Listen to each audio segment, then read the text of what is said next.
जय जगन्नाथ सांग मैंने आपण मानक मो चैनल पुणी थे स्वागत। आज भी मुझे आउ गोटे डिश नहीं आसी जोटा कि आप भेंडी भर्ता कहींपारती, भेंडी चोखा कहींपारती, ना आप भेंडी चटनी कहींपारती।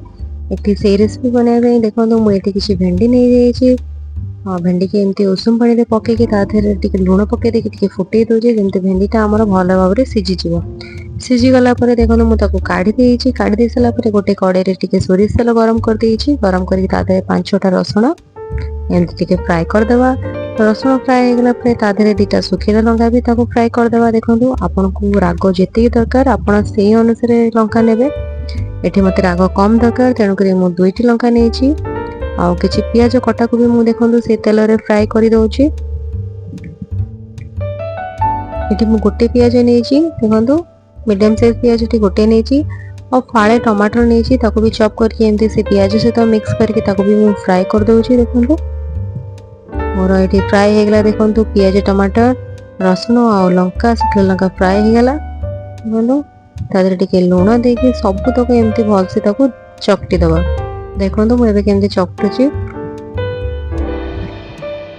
आपण मैंने भी सब एमती चकटी देवे। सब जिन जी भी फ्राए कले ठंडा है भलसे चकटी देवे। सांग मैंने कौटू वीडियो देखते काइंडली कमेंट रे जनइबे। आपण मैंने जदि मो चैनल नुआ ताले मो चैनल को विजिट करंतु। वीडियो भल लगे लाइक शेयर सब्सक्राइब निहाती करंतु। आपण मानक गोटे लाइक मोर बहुत एप्रिसिएशन मते आगु बढ़ाबे बहुत सहायता करिवो। आपण मैंने वीडियो जदि न देखिकी जदि न लाइक करेंगे ताले हमको एप्रिसिएशन मिलेबनी। हमको आगु को जावाको हमको किछि नुआ वीडियो पकाइबे हमको भल लागेबनी। आपण माने जोठ भी वीडियो देखछन्ती काइंडली कमेंट रे कहबे कोठो वीडियो देखछन्ती आ आपण को रेसिपी केमती लागुची वीडियो केमती लागुची सब जिंस कमेंट रे जणाइबे।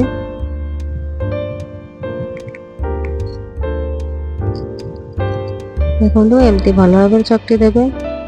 मुझे भेंडी सीझे कि नहीं आपड़ ये चाहिए पोड़ी की भी भेंडी ये आपड़ भर्ता करके खाई पारे। देखो यहाँ भी गोटे भल भर्ता है एक भी आप इंस्टांट खाई पारे जेहेतु ये पियाज टमाटर रसुण सब एक भी आप पखाड़ भात में खाई पारे। आ देखो ये जो भेंडी सीझे कि रखी एमती टेम्पो उड़ी सब काटी काटिक 2 खंड लखे करदे भेंडी को ये दली दूची।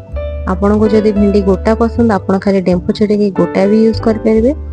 मत गोटा पसंद नहीं तेणुक मो भेंडी को 2 खंड करके ये चकटी दूची। देखो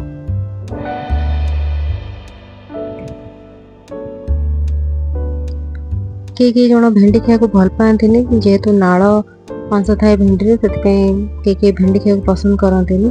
जो मैंने भी पसंद न करती मुझे कहबी आप डिश आपन से भेंडी की न सीझे कि आपन पोड़ी की खाइबे देखिए बहुत भल लगे आपन को। देखो एड़ा सब चकटी देली चकटी दे सारा लास्ट टिके आप सोरिष तेल तादेह यूज करवा।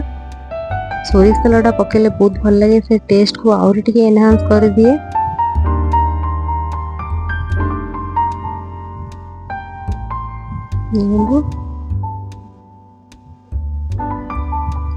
आपको आप गरम भात रे खाई पारे पखाड़ भात रे भी खाई पारे करके आपन को जो भल लगे आपन से यूज करके खाई पारे।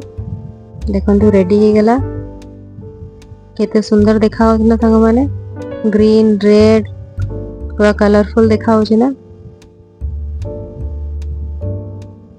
देखो फाइनली पूरा रेडी। आपण मानक जदि सांग माने वीडियोटी भल लगी थाए ताले लाइक शेयर सब्सक्राइब निहाती करिवे। आउरी नुआ वीडियो से तो देखा हबो सांग माने।